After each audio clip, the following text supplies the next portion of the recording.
Yeah, because we have a very tight schedule. I'm going to talk for a minute before the actual session starts to introduce myself. I'm Gerald Singh. I'm at Memorial University, soon to be at University of Victoria. I'm here to chair the session on getting future right. We'll see what that means to all our presenters, everything from, I think, anticipating to realizing the future. And we're going to kick it off with Mirella DE Oliveira Leis. Did I pronounce that okay? All right. Awesome. Hey, hi. So the slide change is over here. So we have two options. I can change them for you, or you can do it yourself. Okay, maybe I'll see it. So cheap. Hey, so hi, good evening, everyone. My name is Mirella, and I'm going to be presenting today about the Fish Market app, which is a mobile app for reconnecting fishers to consumers in Newfoundland. So I'd like to just start off with a land acknowledgement, just acknowledging the territory in which we gather as the ancestral homelands of the Beothuk, and the island of Newfoundland as the ancestral homelands of the Mi'kmaq and Beothuk. This is where we stand today. And I usually start by asking to reflect on where is the fish in your plate from? So if you are here in Newfoundland and Labrador, chances are that your fish on your plate was caught or processed elsewhere, as 90% of all seafood caught in Newfoundland and Labrador is actually being sent abroad. Fishers and consumers have become increasingly distant and disconnected with a longer fish chain and a focus on export markets here in the province. So up until 2015, actually, consumers weren't even allowed to purchase fish directly from fish harvesters here, which is something that shocked me coming from Brazil, where you were able to access fish like directly from the beach.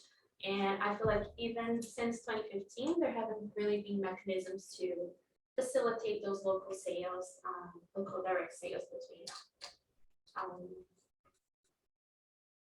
So fish has largely been seen as a commodity around the world, and it is one of the most traded food commodities in the world. And just in Newfoundland and Labrador, it contributes to 1.4 billion Canadian dollars a year, representing mostly captured fisheries. But fish is also employment.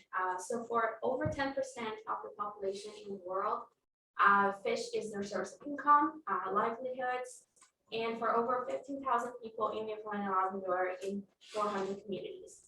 So fish is also important for providing to those communities. And fish is important as food to all of us consumers of fish. Around the world, there has been a steady increase in consumption of fish and seafood, mostly in recognition of the health benefits and the nutrition that it provides. In Newfoundland and Labrador, the numbers are still much lower than the global average of kilograms per capita per year, which is over 9. But there has been studies done on the preference of local versus imported seafood and the interest of the local consumer to find those local fish and support local communities. In the context now of the International Year of Artisanal Fisheries and Aquaculture, and recognizing it's an opportunity for us to recognize all this contribution that small-scale fisheries make to the uses of fish for food and also for providing employment and livelihoods for people around the world. But it's also a unique opportunity now within the context of the UN Ocean Decade to think about critically about how to think about how we are achieving, how we're doing towards achieving sustainable development goals, especially Sustainable Development Goal 14, and especially Target B, which is the one about increasing access to resources and markets for small-scale fishers. So thinking critically about that and how we're achieving those goals, it's important to think about creatively and thinking about new technologies as well that we can provide to long-standing challenges that we've had in fisheries, especially in the context of this long fish chains now and people being very disconnected from each other. So this is where the idea here comes in, the Fish Market app. So the idea for the app is that it's a mobile app for reconnecting fishers to consumers.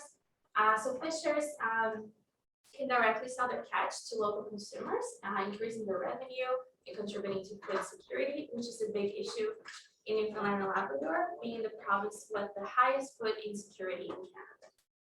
And also to consumers, it offers an opportunity to access this local fish and connect directly at a personal level with local fish harvesters, contributing to the viability of local fishing communities and to sustainability. So when we bring them together, when we bring harvesters and consumers together, we actually offer, we can think about a range of benefits, and these are just some of them that we could have from connecting them through this app. One of them for fishers would be to have an easy access to a local customer base. For now, what usually happens is that local fish harvesters sell their catch to family, donate or sell their catch to family and friends. But people like newcomers to Newfoundland, which is my case, or people who don't have those connections established and live in urban centers now, they may not have access to all that seafood that's being distributed in the local communities. So that's a way to have access to it as a consumer.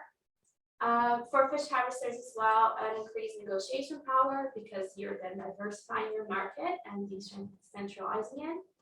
A commercialization channel for excess catches. So some fish harvesters mentioned to me that sometimes they're not getting the price that they would like to get, or they have a larger amount that they were expecting that the plant wouldn't buy from them. So that would be a good channel to send those catches somewhere else, and they don't usually know what to do with it. And that presumably would give them a higher sense of independence and ownership that they were, as entrepreneurs, were dealing with their business, and also being able to do those sales outside of what they sell to the fish plant. For consumers, an ability to support local fishers as well, and be less vulnerable to supply chain disruptions, which is something we're seeing in Newfoundland with the big snowmageddon we had, with the major snowstorm, when we didn't have access to food, empty shelves and things like that, and with the pandemic, of course. So that gives the consumer a bigger sense of empowerment too, because especially with the mislabeling of seafood and not being able to know what you're buying and who you're buying it from. So how does it work? So these are all the benefits that it could provide, but this is what the app design looks like. So we have a map interface where consumers can go in and look for the fish harvesters and where they're located. So that's based on like their GPS on their phones. When they register for the app, you can see their location. And then from that, you can also click on those locations and have a look at the fish's profile. So you learn about, you learn their names, their story. You can write like a profile there, add a picture of themselves or the community or the boat, and talk about the species they catch, the times of the year that they're usually available. And there is a button there to go to a chat. So you can directly interact with that fish harvester, similar to what you would do at an actual fish market. So I feel like there's a lot that has been lost by not going to a fish market and talking to fishermen. That has been my experience going out to fish markets on the beach too, where you end up learning about what are they catching this time of the year and how do you prepare a certain kind of fish and how do you process a certain kind of fish. So there's a lot of learning that can happen from those relationships, and I feel like that's what I was trying to achieve with this, just to get to the personal level connection. So the revenue streams for the app, so the app would be available for free, that's the idea, and then there would be, in order to sustain the app over the long term, there would be a premium app subscription where the person using the app could use add-on features that you can buy within the app. And those could include a range of things. So it's still in the works. So I'm getting suggestions here too today. So you have suggestions. But some of the things I've heard from fish harvesters is even having a GPS feature where even like people in their family would know when they're coming to the wharf. And the same for consumers, because then you know that's exactly the time you should be there. Another thing would be like a rating system. I've also heard about maybe having a seal for how sustainable or how recommended it is by a certain organization. So there's different things you can think of there. And then in-app advertisements for local seafood businesses that would like to pay a certain fee to have their business portrayed there. And an intermediation fee over in-app sales. So if you actually buy it through the app, there would be a certain percentage that would go back to sustain the app and go back to the fishing communities eventually. So since the start, I was awarded a $5,000 grant from Ocean Lies. And that's how it all started. I was part of the Ocean Bridge program, and now I work for this program as a coach for different ambassadors across Canada. So with this program, we coach youth professionals from 18 to 30 years old and empower them to take action at the local scale for ocean conservation. And if anyone's interested in talking about Ocean Bridge and this program, feel free to reach out to me as well. And then after that, I conducted over 40 key informant interviews. There are maybe some people in this room who I've talked to about the app to try to understand and try to get some input on what else could be there. And I did a literature review of what's available in Newfoundland. So this is some portrait of the people from organizations I've interviewed, talked to different people from different sectors and try to get a sense of what they look like. I also put together a team of 4 app designers and app developers. So I'm still working with the app development team. There's still lots to do actually, and I was hoping to have something a bit more concrete to show here today, but there's always glitches in the app. You can see the very bad version I have on my phone right now. But yeah, there's lots to do still. And in terms of traction, we had public outreach events organized to bring people together to talk about the issue of lack of access to seafood. So we had a photo contest in Newfoundland. We received over 25-30 submissions. We had a panel discussion and a photo exhibit that just the photos are now at Fishing for Success in Petty Harbor too. And the initiative won 2 awards, and some of it was directed back to the app development. So it was the first place in the St. John's Food System Kickstarter and the Community Choice Award at the Genesis Center, which is a program I was part of.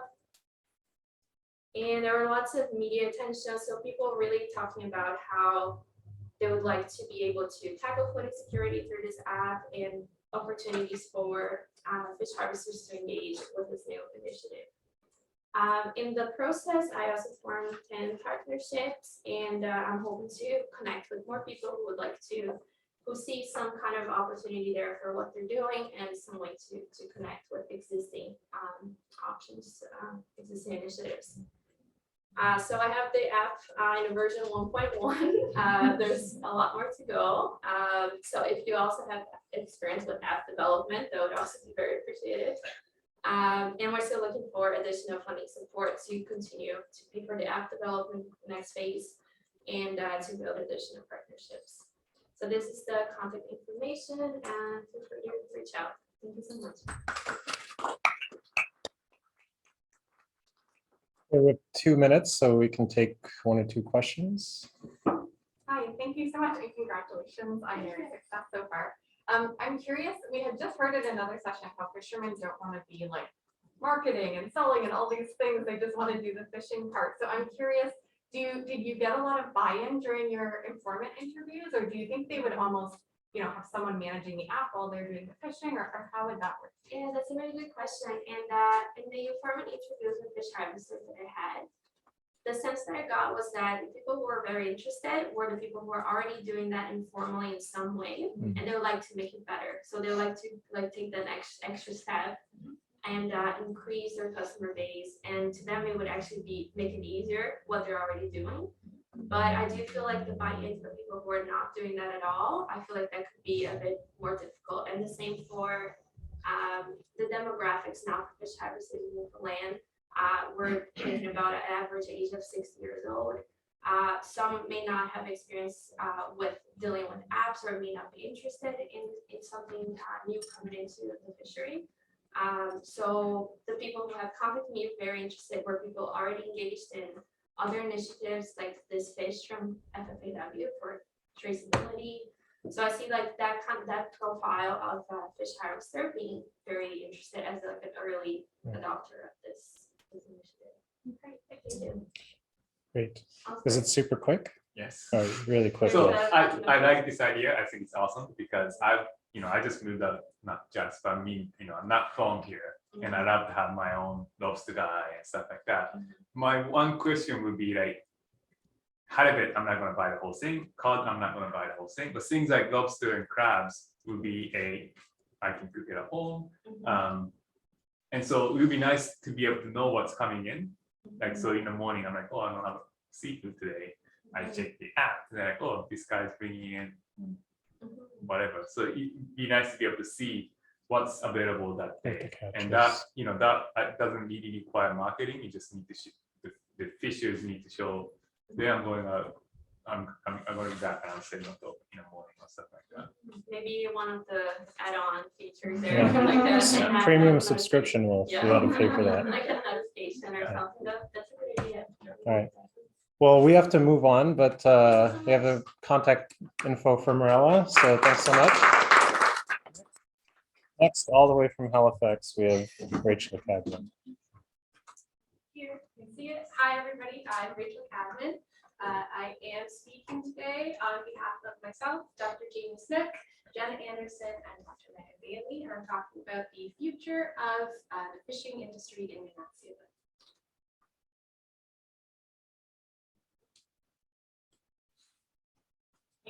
Okay, so as we've been hearing all week, fisheries are really important for cultural, social, and economic reasons across the world. And that is just as true in the Arctic for First Nations and Inuit communities as it is anywhere else. The Arctic is a fairly unique region. Its legal landscape is characterized by land claim agreements. It's biophysically and ecologically a unique area, and it has distinct indigenous cultures with their own connections to the ocean and their own sets of rights. So even though these areas are really unique, we still manage fisheries in a really colonial way. These issues that we've been hearing about all week or for the past few days, like top-down hierarchical decision-making structures, crisis by crisis management, and siphoning benefits from northern communities into the south, are all characterized as colonial settler governance systems. So in order to advance recognition of Inuit rights and respect Inuit knowledge and governance, it's important to pivot the way that we think about how fisheries are managed and by whom they are managed.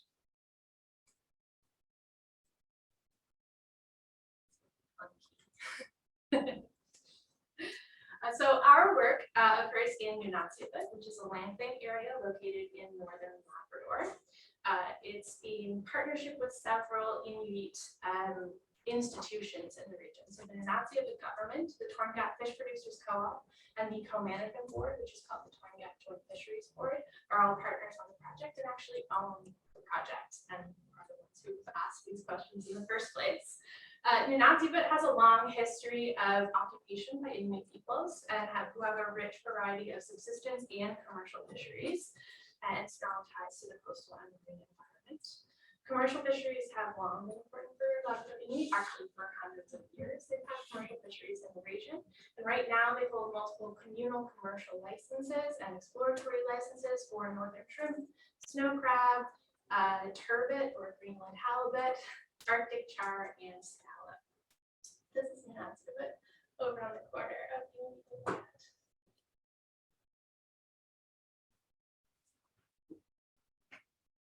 The Nunavut Fishing Co-Management Board, the Torngat Joint Fisheries Board, received funding in 2018 from the OFI Institute to conduct research into the history of commercial fisheries in the region.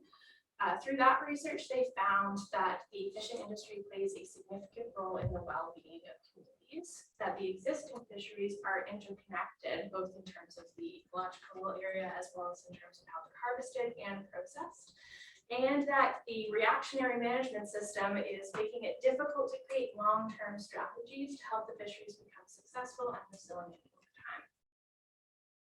So the board partnered with the Nunavut government and the Tongaat Fish Producers Co-op to ask, what do Labrador Inuit want the industry to look like in the future? So through OFI's Module I, they connected with researchers at Dalhousie and Memorial University, which includes myself, to investigate this research question. So what we did is we together designed an iterative data collection method to build a collective vision of what the future should look like. So this data collection started in July of 2021, and it has sort of 3 phases to the project. First phase is about identifying the values that Labrador Inuit hold about the commercial fishing industry, and to start thinking about how those values might be used to guide fisheries governance. The second phase is about identifying goals that uphold those values that can guide or prioritize which of these goals will come first, kind of a triage system that we have. And finally, we want to find the best pathways to move forward towards those goals and to identify early steps that stakeholders can take to move this vision of the future forward. So the first phase of interviews took place between July and November of last year. They took place in person in Goose Bay, Makkovik, and Maine, and they were over the phone in Postville and Rigolet as well. We interviewed 26 participants in the fishing industry. We asked them why they participate in the fishing industry, what benefits they see the fisheries as providing to them and to their communities, as well as what they think a successful fishery looks like. So this is a list of all the different sort of stakeholder groups, I guess, that participated in the interviews. It includes fishers from every different commercial fishing species, members of the co-management board, the fish cooperative, and employees from the Nunavut government, conservation officers from Maine, and Yayakoks, which are mayors, sort of like leaders of the community, and plant managers. Some sort of a wide array of people. And we've come up with a series of values that Labrador Inuit hold about the commercial fishing industry. So these tell us more about how people participate in the fishing industry and why they participate, the values that they see coming from it. What we found is that this system of values is really complex and interconnected, that each of these values actually depends on one another, and they create feedback loops to nurture some of the important aspects of how this community interacts. So there are dozens of ways that these different values are interconnected in this model. So rather than dig into any one of them individually, I just want to show you a quick example of an interconnection between a few of these pieces.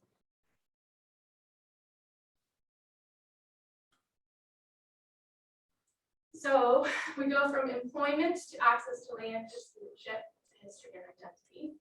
So we had managers and fishers alike that spoke about the importance of the fishery for employment reasons. I think that is largely true everywhere you go and talk about the commercial fishing industry. And it is one of the economic drivers on the North Coast, so it is important as an employment opportunity in the region. But since the employment is seasonal, it means that people have an opportunity to get out on the land during the off-season. That leaves them plenty of time to harvest country food and visit culturally and personally significant spaces like cabins and ancestral homelands. So that in turn affords people opportunities to make observations while they're out on the land. So you have people who are watching the ice form or watching breakup happen, people who are watching important nearshore ecosystems functioning. So you want them observing capelin or seabirds and seals, and that allows them to gather more information about their fishing seasons ahead and to predict things about how they're going to go. And this ability to be able to practice those observational skills is an important aspect of maintaining strong Inuit culture and a connection to Labrador Inuit identity as well. So you're connecting that piece as well by participating in the commercial fishing industry. So we see that web is a complex one and that those interconnected values matter as a whole. So removing one piece of it can affect other aspects of this value system down the line.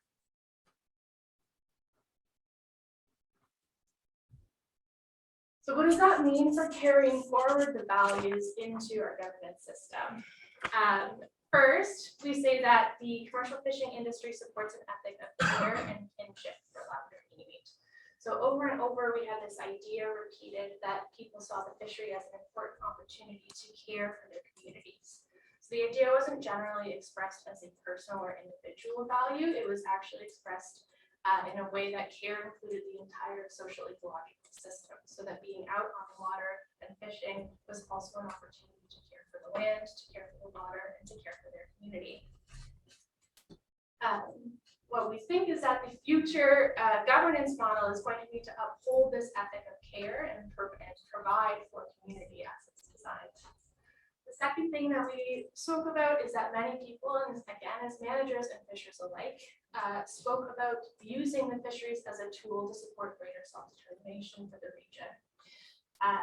And that meant as support for their economy and a flourishing culture, but it also was as a political tool to state a claim to adjacent resources that have historically been denied. And so future governance needs to consider how to use fisheries to advance political self-determination as well. Finally, we know that values are an inseparable piece of values are inseparable from the knowledge systems in which they sit.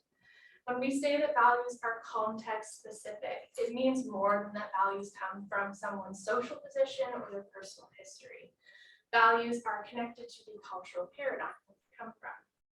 That means that if we're going to build governance systems that support Labrador Inuit self-determination, we must allow that their own values, priorities, and knowledges guide the process from the ground up. We heard a lot this morning about ideas of inclusion in governance and participation in science and decision-making and what those things mean. And I think what we're seeing here is that the reality is that restructuring these systems is required at a really deep level if you're going to engage with a diverse space of this nature. So we had Chris Milley and Barbara Leis this morning point out that, or this afternoon, I guess, that our structures and institutions are a significant barrier to getting it right, and that it's going to take a devoted effort to shift those things. So this is, not my call to tear down all the structures that exist, but I do want to emphasize that there's a huge gulf between box checking when we talk about consultation and meaningful empowering and decolonial engagement. And it requires a lot of context specific and collaborative work, which in turn requires resources, it requires capacity on site, and it requires a readiness to be vulnerable to learning new approaches. So our next steps, change this everywhere. Our next steps are to do a second phase, which is going to use these values to establish a series of goals for what people want the fishery to look like in practice, and follow that along with a workshop in October, where we're going to identify some first steps that stakeholders can take towards that path to self-determination. Quick, thank you very much. These are some readings I suggest if you're interested in how values work their way into fisheries for Inuit. Oops, and thanks. We have time for one quick question, if there's one quick, otherwise, yeah. I think very interesting. Can these values be incorporated easily into management? Classic question. Classic question. Not in the way that is currently structured. So one of the things that we have a tension going on in our visioning is whether we want to build an ideal version of this system or whether we want something pragmatic that people can move forward with.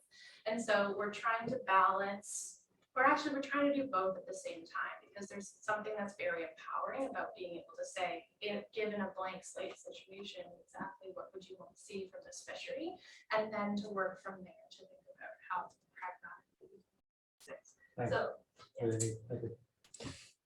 All right, thank you, Rachel. Wonderful.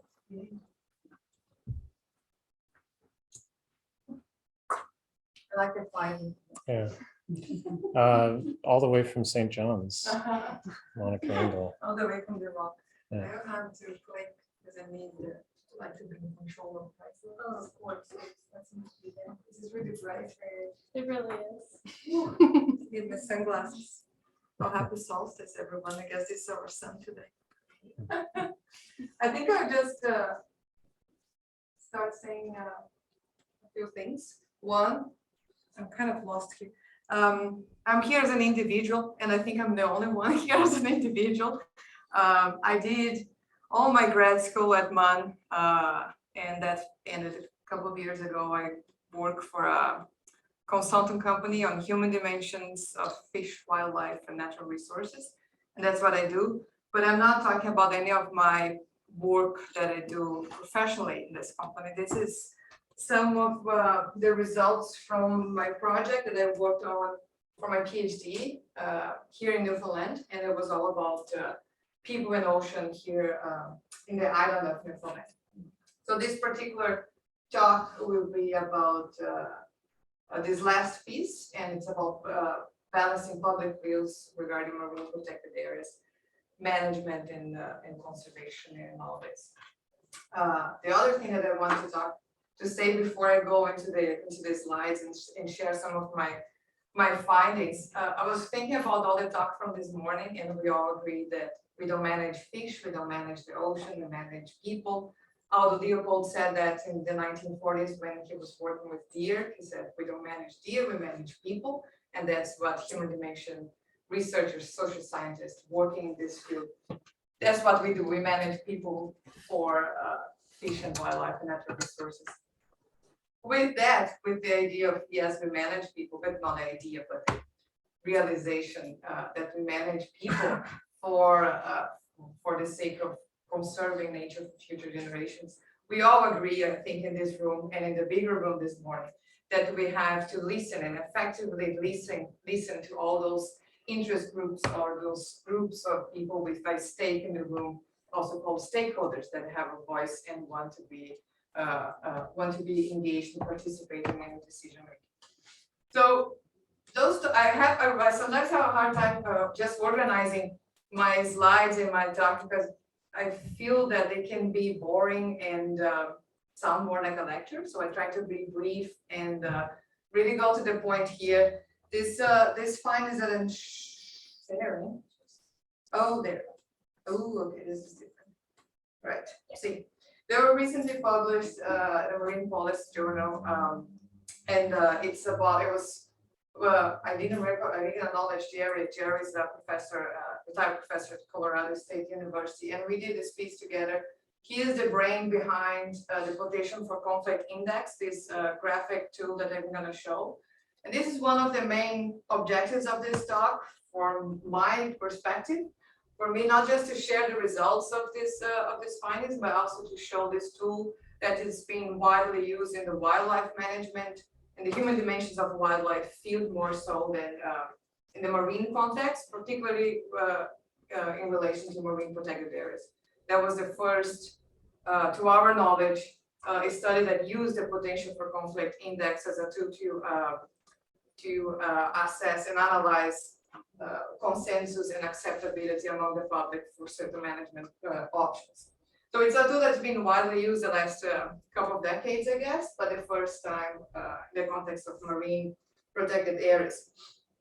So as I mentioned, this is just a piece of a larger project looking at people and ocean and values and beliefs and everything that we're talking about here, and knowledge based here in Newfoundland. And this is just some marketing. So if you're interested in learning more about this this project and some of our findings, those are published papers. I always like to start by acknowledging all the funding agencies before I actually go to the findings itself. Here's just a map of the study area. So I drove around the island. We have this data that I'm presenting is based on more than 800 completed questionnaires from from 40 coastal communities around the island, all randomly selected, and the data can be representative of both urban and rural parts of Newfoundland. And in this particular case, I'm not splitting the population, so it's just like coastal communities in Newfoundland being represented here.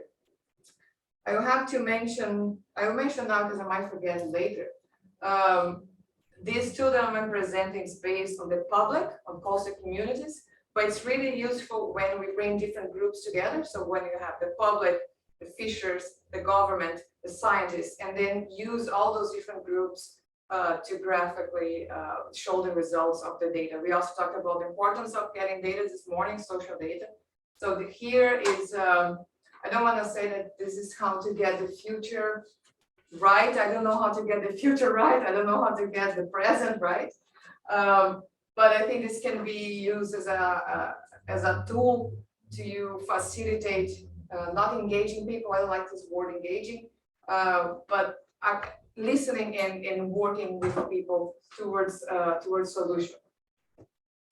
So just a quick context here, since we're talking about marine protected areas, it's just a map of all protected areas that we currently have. About 8% of the marine areas of the oceans are protected. We know we are just entering the ocean decade. There is a big push for countries to increase the number of marine protected areas by 30% by 2030, and we also know that many are just paper parks, paper marine protected areas. That's not the case here, but just to get a sense of where we are in terms of marine protected areas. In Canada, about 6% of the waters are protected in this sense. But when we think about the future, and if we want to get the future right, we have to predict and anticipate problems and conflicts and kind of get ready for that and not deal with the problem after it's done. So sometimes even when we talk about consultation, the decisions are made in an office and then we go out and just consult people because we have to consult people, but all the decisions are made. That tends to generate conflict and tension, and it involves many groups. Creating a marine protected area or a terrestrial protected area, any protected area involves different groups. It's a sensitive thing to do, and when those situations, it's never easy. There's no answer or a recipe to get it right 100% on the first time. That establishing a new marine protected area or terrestrial area, we work without generating conflict or tension. So here are just some examples of the different groups that can be involved when we talk about creating new marine protected areas. Those are examples from the news for the last couple of years in the Canadian context, more so in the East Coast here. And I want to point out this example from Nova Scotia, where they were discussing the implementation of this new area. And then the communities there were just strongly opposed, and I'm going to use strongly opposed because I'm talking about being strongly opposed shortly. But the importance of involving all those groups that are mentioned here in those news, but also the public and more specialized groups like fishers and coastal communities. So this morning we talked about, okay, so how do we engage people? How do we bring people in the room and make it work? Typically, when we do that, there is a situation like this. There's a lot of tension. There are fights. Nobody understands. There's no understanding. The language is not the same. There's frustration, and we may say that yes, we got public consultation. We got the public involved. It was successful. Probably not. Sometimes we have situations like this where there's one person in the room that's representing a certain group. So, for example, someone representing fisher harvesters, and that person says something, everybody agrees, but does that person actually represent the views of the members of that group or that organization? Is that when we have an open house, for example, and then we just invite communities to come to the meeting, typically the people who show up are those that are more vocal and they have a strong opinion, either positive or negative. We don't really know what that group that the person is representing actually think.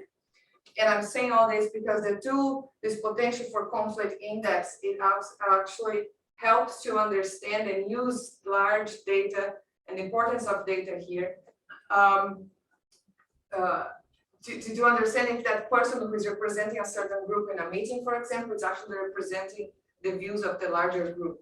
So basically, this is it's a visual, a graphic showing basic statistics, mean standard deviations. So above the line here, we have the bubbles above the line represent what is acceptable, what the public in this case accept as a potential management option, or what would be allowed in this case here for a new protected area in Newfoundland. Below the line, we have things that the public would not support. The size of the bubble represents how much conflict or consensus lies within that particular group. In this case, here is only one group. If we have more groups here, the public, the harvesters, the scientists, the government, we would have more bubbles on the same line here. So the bigger the bubble, more conflict exists within that group. The smaller the bubble, more consensus exists. The PCI, which represents the size of the bubble, is the number below here, and it ranges from 0 to 1. Numbers closer to 1 represent higher potential for conflict. Numbers closer to 0 represent more consensus. So here we clearly see that in the case of Newfoundland, only not Newfoundland and Labrador, but just only Newfoundland, closing an area from any kind of human activity, it's acceptable. The center of the bubble represents the mean, and it's based on a 5-point Likert scale. So the public would accept closing an area in Newfoundland. Nothing happened there, and that's a marine protected area, non-take marine protected area. They will be kind of on the middle line in terms of allowing small scale fishing in that particular area. In those two cases here are the ones with the higher potential for conflict. So we have more people dividing their opinions there. We have almost like 50% split on people who agree and people who don't agree. And this is important information when we bring to a meeting with all those different groups to show how much consensus are within those groups for particular management options. Allow industrial fishing, oil exploration, or shipping traffic inside a marine protected area. There were more consensus, particularly for this one, in not allowing those activities to happen. And that aligns with the new regulations that Canada just put forward a couple of years ago. That new marine protected areas would not allow industrial fishing or exploration in those places. It was again. I've known that my time is running. So in terms of those two examples of the two cases where we have a higher potential for conflict, where the public's not really aligning their views, we see clearly here on just the frequencies of their responses, 47% of the participants did not accept allowing small scale fishing in a marine protected area, but 35% allowed. The 18 in between were neutral. So here clearly we see the higher potential for conflict within the general public, when you would say, yeah, small scale fisheries are not allowed there. That will generate tension and probably will make the news. This is interesting for Newfoundland, given that all those people were from coastal communities and the tradition of small scale fishery in the island. The other case with a moderate, it's not a high potential for conflict, but there was a moderate potential for conflict. In terms of a non-take zone, just closing the area, nothing is allowed. 67% accepted closing the area, while 20% did not accept. The others were in between. But in this particular case here, and I know this is more like an example of how we can use this tool. For this study, we did not consider a specific group, so this was just generalization of coastal communities. So it's better when we break down and have different groups and analyze their consensus among themselves and across groups. Our management options were quite limited, so we can expand and analyze, for example, acceptability for other things like deep sea mining or tourism or any other activity there. And for marine protected areas tend to be very specific depending where they're located. They will impact certain communities and certain groups in that region. So when applying this this tool and this analysis, it's important to be specific to that location. In this case here, we did not use, there was not a real new marine protected area being implemented in a certain place. So it's more general. Probably when we actually have one that's being implemented, results will be not so positive in terms of just closing everything for the sake of conservation, for example. With that, I will thank you all for your attention. Yeah, we can talk after. I don't have time for questions. We're just ran out. Perfectly timed, right on 15. Copy, do we have Desai on? Yes.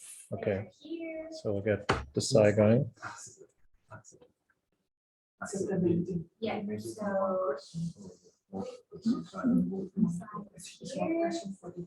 Sharing the screen.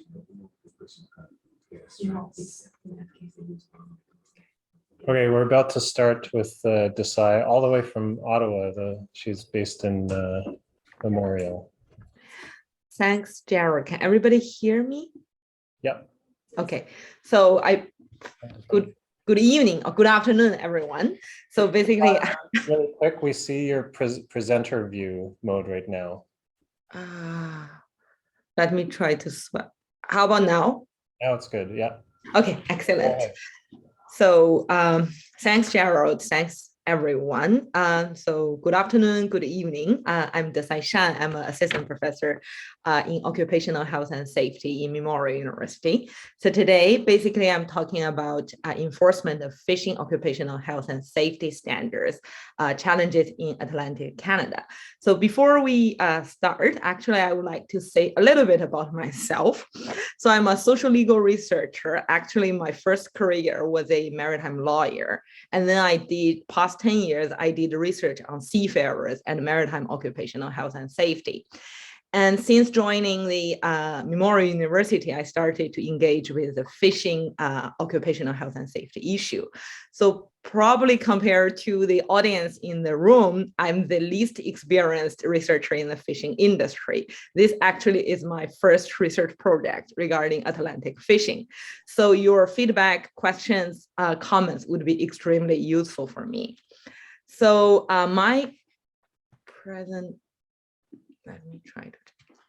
presentation today covers 4 aspects. So first, we will look at the Canadian fishing occupational health and safety record in the introduction. And secondly, I will explain the research problem and methods, why fishing occupational health and safety is a wicked problem. And then we will look at the current regulatory frameworks of fishing occupational health and safety in Atlantic Canada. We will together identify some gaps in the regulatory frameworks that needs to be filled. And then in the summary, I will also propose policy recommendations. So in Canada, actually about 51,000 people work on about 17,000 fishing vessels. And most of these fishing vessels are small scaled or medium sized. And more than 80% Canadian fishing harvesters are actually in Atlantic Canada. Fishing is one of the most hazardous occupations globally. And the casualties of basically arising from occupational hazards related to a wide range of occupational hazards, including the operation of ships, gear, nets, engine, and other equipment. And never mind, and even including, let's say, the weather and the sea conditions. So if we see a Canadian fishing occupational health and safety record, unfortunately, we don't have a national systematic occupational injury epidemiological monitoring system.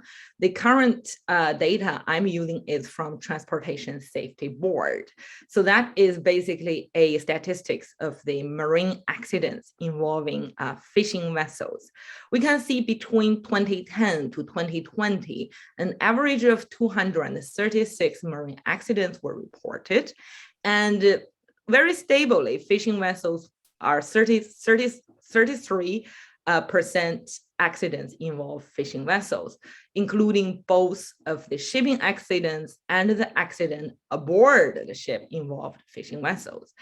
TSB's data is not complete, is based on the TSB investigation, usually the most severe and public attention attracting accidents. So very unfortunately, we don't have a nationwide statistics regarding to fishing occupational injury. The data we have from the TSB are actually explain that this is still a high risk industry in Canada, fishing. Limited studies have examined the occupational health and safety and workers' compensation standards for fishers in Atlantic Canada, and whether the occupational health and safety regulatory frameworks are sufficient to protect fishers, and what are the challenges to develop and enforce regulatory protection also has not been fully examined in Atlantic Canada. So in the morning, we discussed earlier today, basically Barb discussed about fishery in general as a wicked problem. And in this paper development, actually, we both kind of have a debate, a discussion, whether we should also term fishing occupational health and safety as a wicked problem as well. So wicked problem itself, I would say, is a fantastic theoretical framework, but when we apply that to analyze fishing occupational health and safety, how should we justify that the fishing occupational health and safety is also a wicked problem? Why it's not a benign problem? So if we see the characteristic of a wicked problem is that wicked problem usually cannot be solved once and for all, but tend to reappear, and they are very difficult to define and delineate from other problems. On the right side of this slide, actually is the TSB, Transportation Safety Board's report published in 2012. Safety issues investigation into fishing safety in Canada. So basically, TSB identified 10 key significant safety issues associated with fishing accidents in Canada. And the 10 significant issues include, first, the stability principle is not well understood by the operators, by the fishing harvesters. Secondly, is the fisheries resource management has not considered fishing safety properly. Thirdly, life-saving appliances are not properly designed and used. Fourth, the regulatory approach to safety is not effective. Fifth, training is not practical. Sixth, safety information is not effectively communicated. Seventh, safety is seen as an obligatory cost rather than a key part of managing fishing operations. The eighth is fatigue. The ninth is the lack of coordination of the fishing industry statistics. Number 10 is unsafe work practices. So if we take a close look at the 10 aspects of the fishing occupational health and safety issue, we will find that this is a truly wicked problem. It involves so many different areas, and sometimes to address one issue, you will create another problem. So for example, let's say fatigue. So fatigue itself is a well-recognized maritime occupational hazard. It's usually linked to the overtime working. And then if we say that we're going to enforce sufficient rest for all the fishing harvesters, it's first very difficult to enforce. Secondly, the fishing harvester may also say that if I need to conduct safety emergency response tasks, then I can't follow the stringent rest hours regulation. Similar issue actually being identified in the shipping industry as well. So that's why to address the fatigue issue, we introduce the rest of minimum hours of rest mechanism. We even have a monitoring system of that. But eventually what we got is that the ship owners, operators, managers fabricated and got fake records of rest of hours. So in that sense, to address fishing occupational health and safety, if we just doing liner solution, we will create more problems. But should we give up efforts, or should we look into some areas, some barriers we need to work more and then try to tame this wicked problem? So TSB also mentioned that the ineffective regulatory approach to safety is a bigger problem in the occupational health and safety of fishing. So what does that mean? Let's take a close look at that. So basically, we can find that the lack of consistent regulatory frameworks could be a key barrier to improve fishing safety.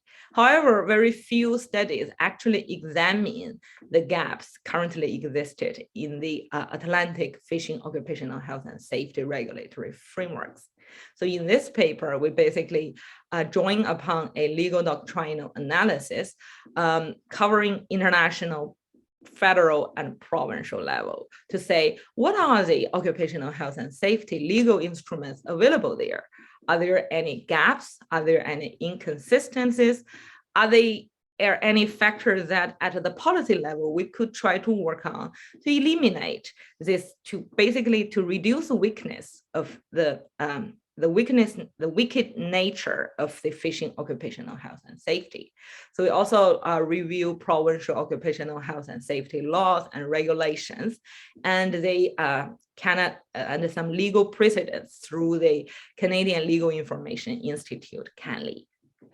So here are some of our findings. So first, at the international level, there are 3 fishing occupational health and safety instruments. First one is the Torremolinos International Convention for the Safety of Fishing Vessels, 1977, and the Cape Town Agreement of 2012. The second one is the International Labour Organization's Work in Fishing Convention. The third one is the International Convention on Standards of Training, Certification, and Watchkeeping for Fishing Vessel Personnel. So these are the 3 international conventions. 2 of them are either not coming into force or not ratified by Canada. So the Torremolinos, even though being adopted in 1977, until now has not been ratified, has not been coming into force. So it's trying to establish a uniform technical standards of vessel safety, aiming to cover seagoing fishing vessels above 24 meters. They C188 come into force in 2017. UK, Denmark has ratified it. Canada so far has not ratified it. So based on some informal communication, one reason is that because Canada fishing occupational health and safety is a split between provincial and federal. At the federal level, they still need to do more research to decide whether to ratify C188 or not. The only one being entered into force and came into and Canada ratified is the STCWF. So this one is more to standardize the training and the certification standards of the fishing crew. But all these international conventions, they are tackling safety issues for large fishing vessels above 24 meters. Well, we know that most Canadian vessels nowadays, the most Canadian fishing fleet, they are the small and medium sized.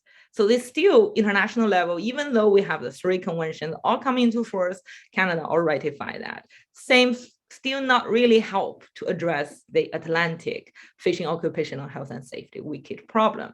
Now let's have a look at of the Canadian part, the Canadian division of the jurisdiction between federal and provincial.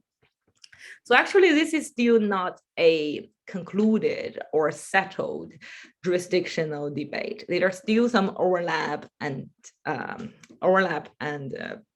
issues between federal and provincial jurisdiction over fishing occupational health and safety.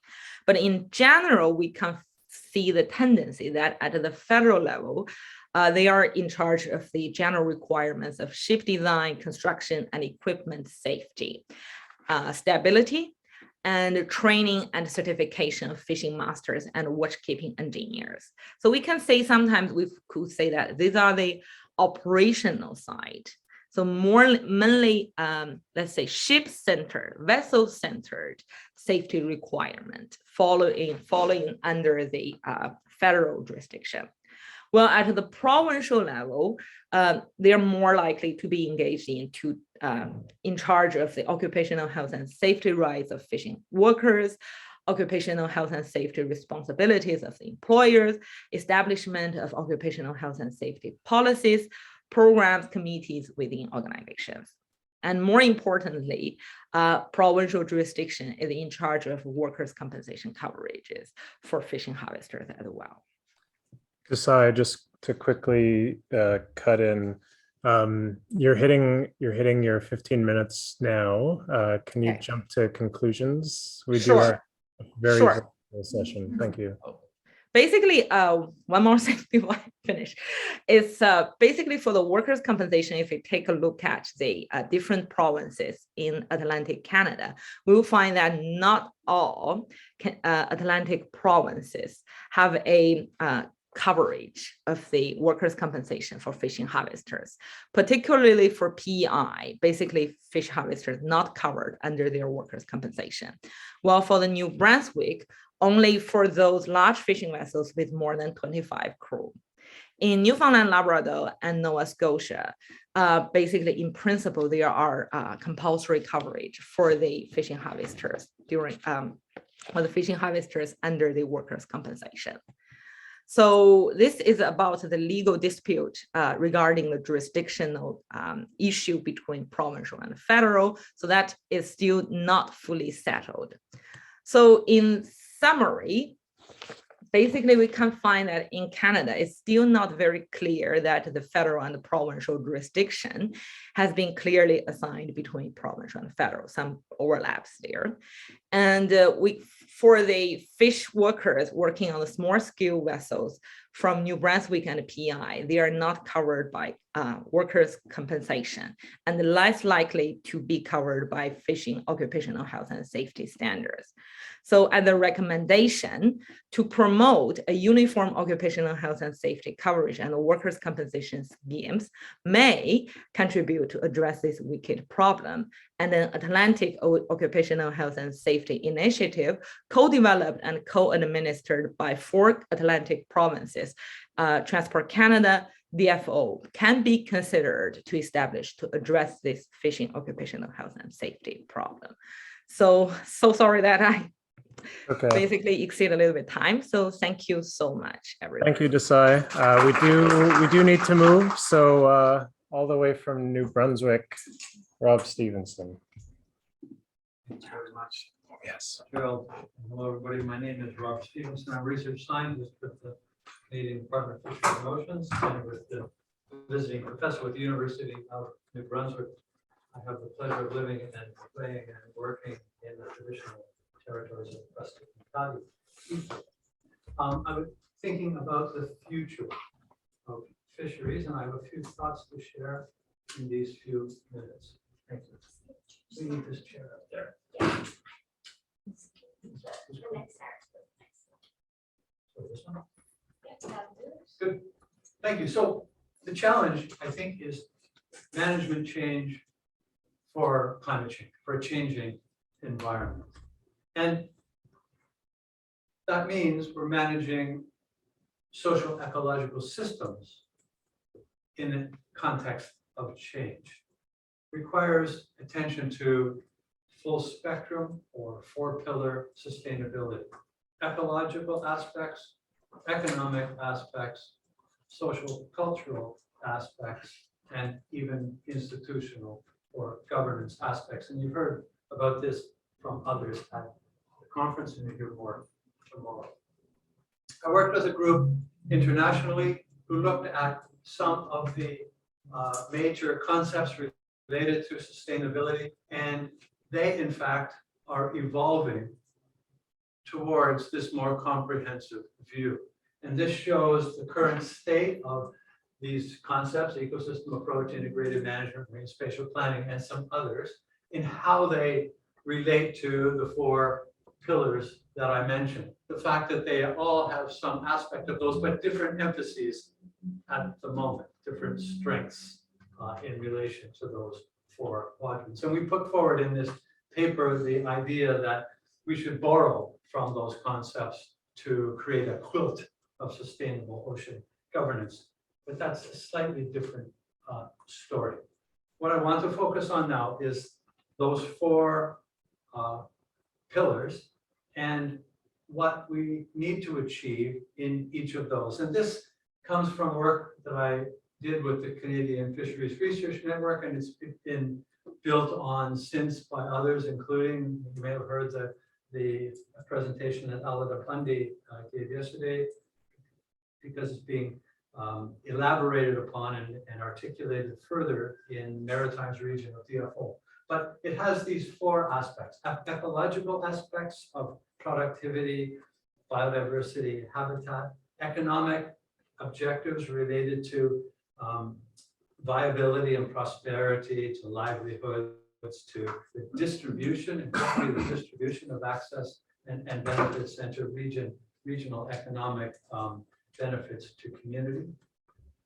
Social and cultural aspects of health and well-being, of sustainability of communities, of indigenous and other cultures, and of the ethics of our behavior, and the institutional or governance aspects. Legal obligations, including those to indigenous peoples, good governance structure, and effective decision making. And while these may be articulated in different ways, they give you thus the breadth of what we're trying to achieve in management and what we need to look to in terms of our achievements going forward.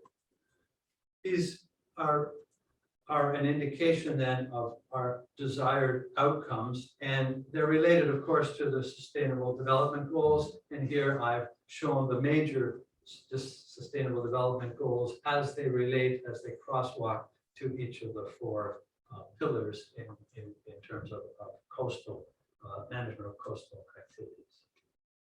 They're also articulated in instruments or in the development of initiatives such as Canada's Blue Economy strategy, which is still in evolution, but we've seen two snapshots of what may be contained in that, a consultation document a year ago, and more recently the summary of the results of what was heard from input, extensive consultation on that, and the fact that we need to cover this broad area of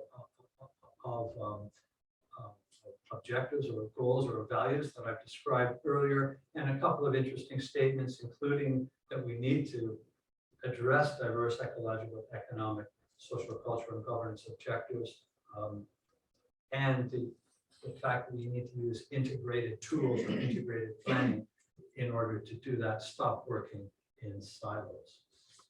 Let me look then at the problems of going forward with such a broad perspective of values.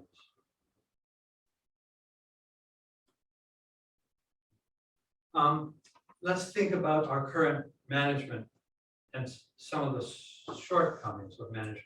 We tend to manage now by sector, individual activities with management plans within each sector. And there are some problems with this. The first is that different groups are managing these different activities in different ways.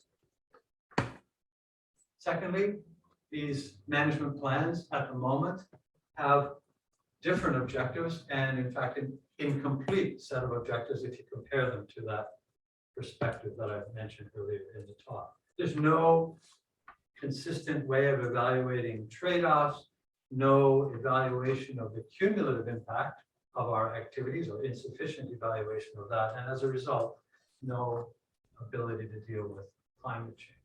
So how can we move from this sort of system with these deficiencies to something in the future? And in doing this, I'm trying to guide the current system to evolve it forward rather than replace it completely with something else. I'm too old a guy to consider replacing our management at the moment. Some younger in the room may want to do that over time. So I think we need to think about this sort of thing, about developing scenarios of management going forward, and how those scenarios rank or rate in relation to their consequences long-term towards ecological objectives, economic objectives, social cultural objectives, and institutional objectives. And if we were to put scenarios of TAC or scenarios of current current activities versus something else like adding wind power, something like that, or tidal energy, or something like this, seal status quo, culling seals, taking them as a harvest, something like that, we should be able to show the trade-offs, to show the strengths and weaknesses of the scenarios against all of these objectives. It can be done quantitatively for some aspects, ecological ones perhaps, might have to be done in a narrative for social and cultural aspects, but it would give us a broad perspective on which to compare more fully these scenarios. We should be doing this routinely, and I think we can see the writing on the wall for this sort of thing, something like this coming. We should brace ourselves. How many is that, please? Whoop. Up, please. The back one? Yeah. Thank you. So thinking further about this in terms of blue economy or integrated management, how could we move from the current system forward? And I think we have to accept that we'll have to add some sort of an umbrella on the existing management plans, where we encourage those plans to have some key objectives. Not all objectives the same, but some key objectives, select the important ones, that would be similar across activities. That would allow us to roll them up in cumulative performance. It would allow us to consider trade-offs. Key objectives, things we can all agree on that are no-brainers going forward, that we can insert into every plan and have this roll out. I've been thinking for quite a while about the future of fisheries and had an opportunity to speak about this at the World Fisheries Congress remotely in Adelaide last September. And we had an exercise at that conference where we looked ahead 30 years. What might we anticipate in 2050? And I asked how things would be judged. What would management look like? How will fisheries be evaluated? And how would historians judge our performance at the present time? And I made 3 predictions. One is that fisheries will be expected to conform to a broader set of objectives, as I've been talking about here. Secondly, that fisheries management will be part of some form of more integrated management or ecosystem-based management and under greater public scrutiny. I've tried to present those today. But the third one is this, that management and science will be considered to have been well-intended, but to have been ineffective. I don't think we're getting it right. I don't know whether we will get it right before 2050. That's the challenge. How do we get it right? We also had a session at that Congress on small-scale fisheries.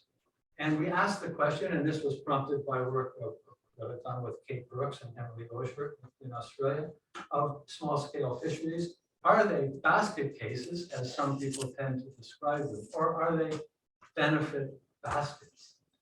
I think we should think about that. What are the benefits of small-scale fisheries? What's the portfolio of benefits that we want to receive from small-scale fisheries? And how would current management regimes benefit by protecting and enhancing small-scale fisheries? That leads me back to one of the early slides about what is the strength of small-scale fisheries. And to me, this is for debate at this meeting, but to me, it's in these areas: livelihood, distribution of access and benefits, and regional economic benefits, health and well-being, sustainability of communities, and indigenous and other cultures. And I would challenge us at this meeting and after to think about the scenario comparison that I mentioned in terms of how small-scale fisheries, large-scale fisheries, the other end of the spectrum, and mixed fisheries fare against those objectives, and why would we choose small-scale fisheries? I think we should ask what we expect from them. What are the characteristics of these fisheries in relation to the desired outcomes we want for the future of fisheries management and for societies? what types of fisheries would be most beneficial in a blue economy. And I think if we did that, small scale fisheries would be the logical preferred result, rather than something we need to necessarily try to keep our elbows up and protect. And with that, I will thank and acknowledge the many people that I've had conversations with about this in the past. Thank you. Time for one quick question, if someone has something quick. No? Stephen, you're such a you're such a good communicator. Everyone understood everything perfectly. So just we have, we'll introduce Eranga. You're the only one I don't know where you're from, so I can't say all the Virginia, way. All the way from Virginia, Eranga. It's still true. Galappaththhi. Okay. Share it on the Zoom so other people can see. Yes. Let's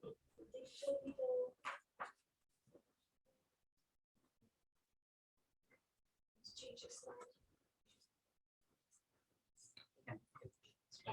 Thanks everyone so far for keeping good time. We're right on time for this Okay, session. guys. I'm Eranga. I'm from Department of Fisheries, Virginia Tech.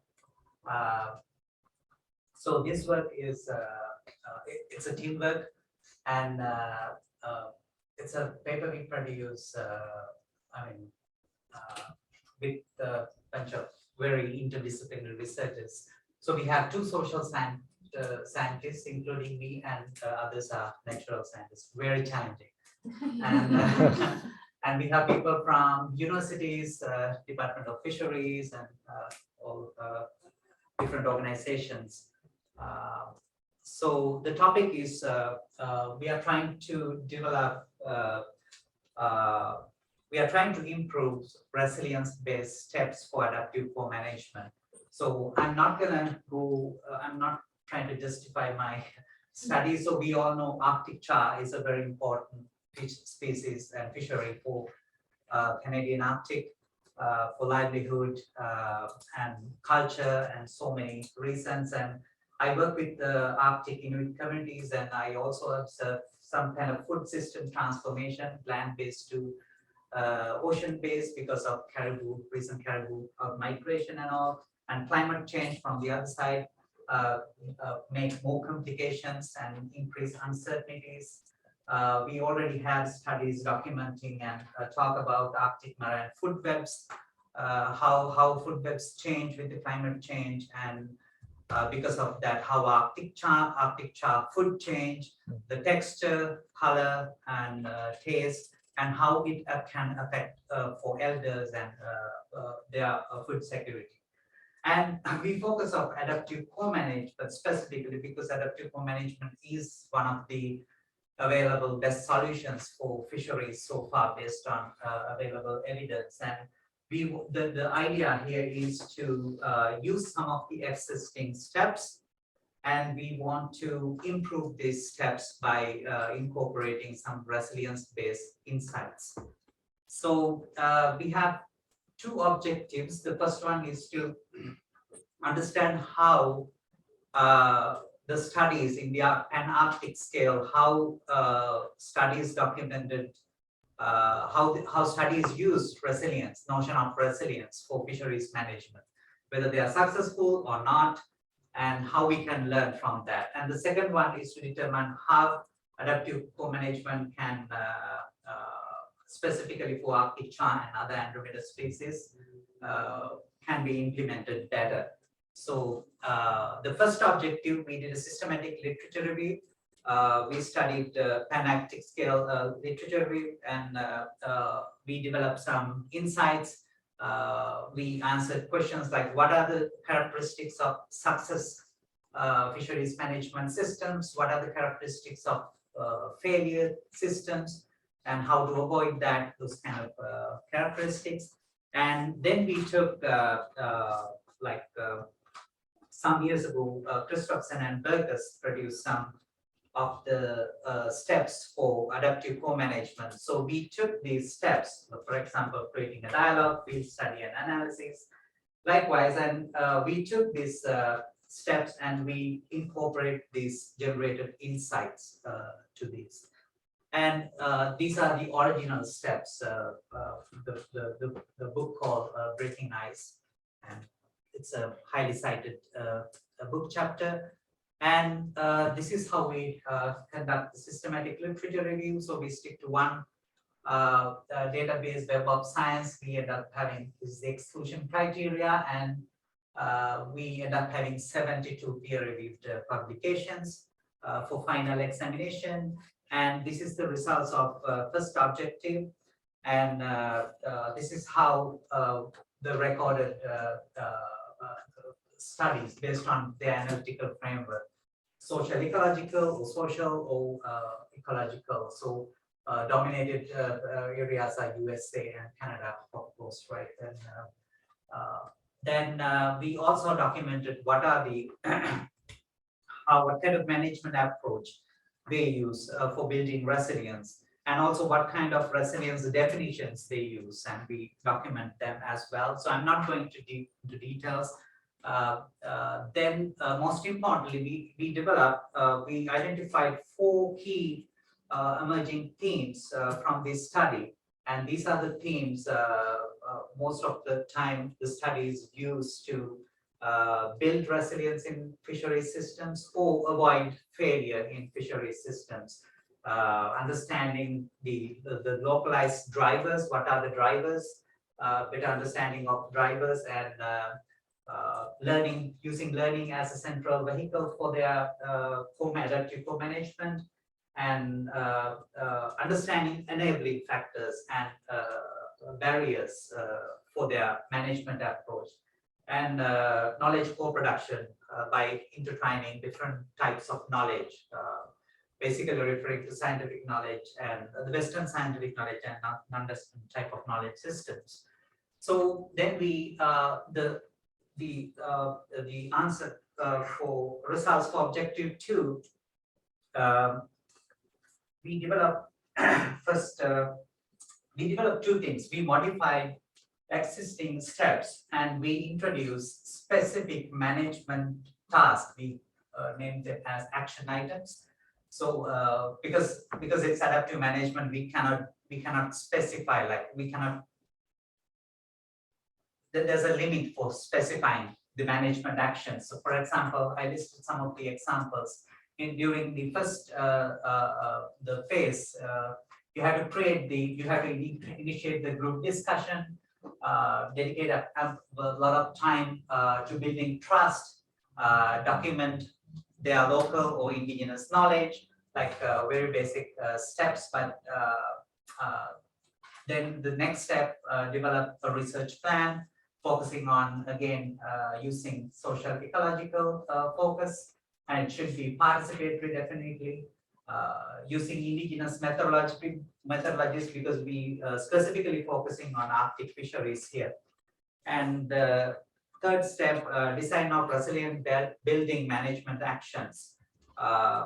Here, the key focus is to understand what are the barriers, what are the enabling factors, and collaborative monitoring and joint process evaluation. So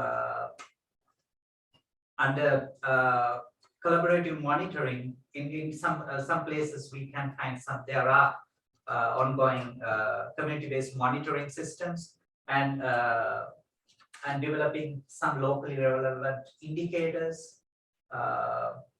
And finally, we propose some action items for joint process evaluation. So then we apply this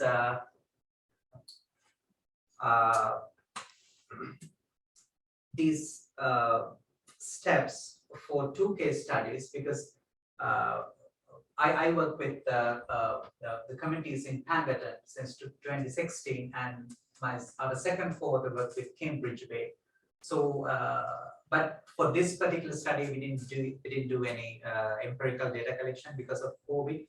That was the plan initially, but then we stick to secondary data. And So in these communities, I mean, they practice certain level of adaptive co-management using these steps. So we applied these. This is some of the photos from my field visit. This is Pangaton during the co-management meetings and the Pangaton Harbor, and this work is already published, and I developed the co-management structure for Pangaton, and then we compare the three management systems. For example, earlier days we had like indigenous management, right? So then currently we have government-led co-management, the middle one, and then we propose this management actions to reinforce adaptive co-management, right? Using steps. So I'm not gonna go through everything, but there are very clear, interesting differences. I mean, during the indigenous management, it's like focusing on mainly qualitative data. It goes back to, because of social ecological memory-based data, it's going back to thousands of years. But now the mostly the DFO and wildlife management board in Nunavut, they mainly based on quantitative data, and they have they also refers to long-term data, but they refers to data from 1970s. They have hatch data and harvest data and basically quantitative data, but we are proposing combining these two data sources. And who collects these data? Early Inuit and then government, and in some questions there are similarities between current and what we're proposing, because there are currently we have like very decent co-management process in these two communities, but yeah.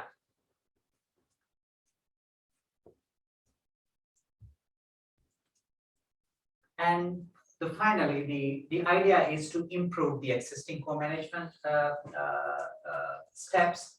So initially we developed this, we improved these steps for Arctic region, but later we realized, I mean, this can apply to Arctic and beyond.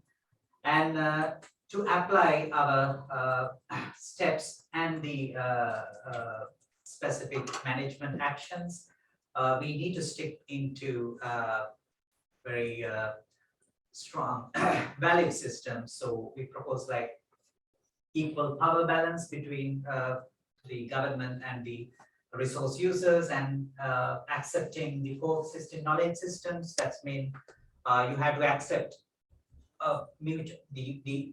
each of us, like I mean our own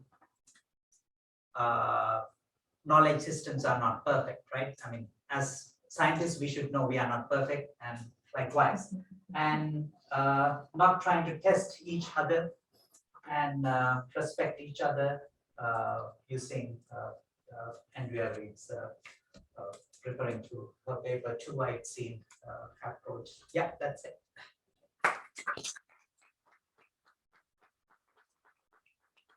We do have a couple of minutes of questions if anyone, Rachel. Yeah, I'm just wondering, I mean, Nunavut is a specific kind of legal structure that determines how co-management works. Yeah. So how do you picture this fitting into the like legal structure that exists? So legal structure for Nunavut, it's based on Article 5, the Nunavut, the legal document, right?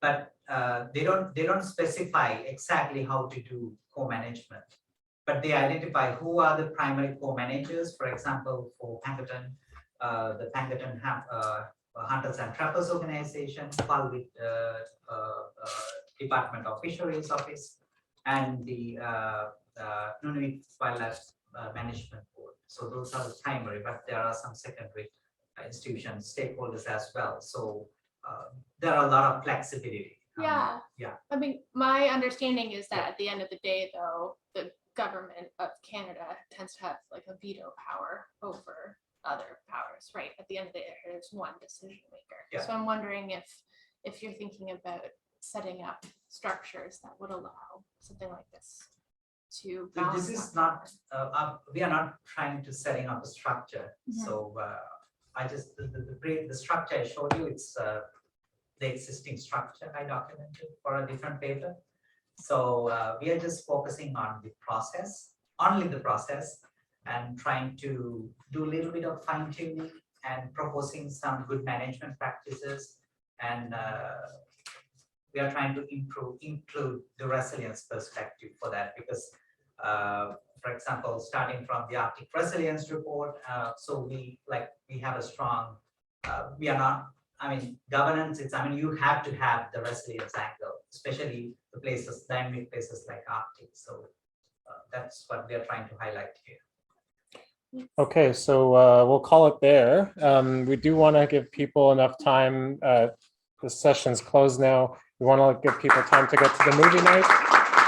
So if you are interested in seeing the movie, there's a bus leaving essentially now, so you can head out. They timed it essentially for the end of the session. So there you go, please. There you go. Yeah. Yeah. Anyway, thank you all. Thanks everyone for keeping time. That was, you made my job very easy.